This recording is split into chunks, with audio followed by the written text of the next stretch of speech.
മുതഅല്ലിമീങ്ങളെ നാം ബഹുമാനിക്കണം. അവർക്ക് വേണ്ടതായ എല്ലാ സൗകര്യങ്ങളും നാം ചെയ്തു കൊടുക്കണം. അവർക്ക് പഠനത്തിന് വേണ്ടിയിട്ടുള്ള എല്ലാ സൗകര്യങ്ങളും നാം ഒരുക്കി കൊടുക്കണം. അവർക്ക് ഭക്ഷണം കൊടുക്കണം, അവർക്ക് വസ്ത്രം കൊടുക്കണം, അവർക്ക് നാണയത്തൊട്ടുകൾ കൊടുക്കണം, അവർക്ക് പഠിക്കാൻ വേണ്ടിയിട്ടുള്ള എല്ലാ സൗകര്യങ്ങളും നാം ചെയ്തു കൊടുക്കണം. എന്തേ കാരണമെന്നറിയുമോ?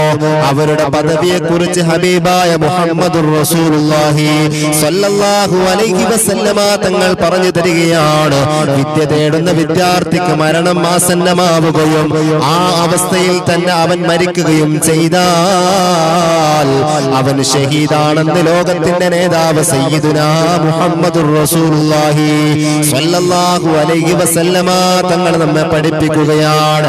അതുകൊണ്ട് തന്നെ പ്രിയപ്പെട്ട മുഅ്മിനീങ്ങളോട് ഓർമ്മപ്പെടുത്തുകയാണ്, നാം മുതഅല്ലിമീങ്ങളെ കളിയാക്കാൻ പോകണ്ട, നാം മുതഅല്ലിമീങ്ങളെ കൊച്ചാക്കാൻ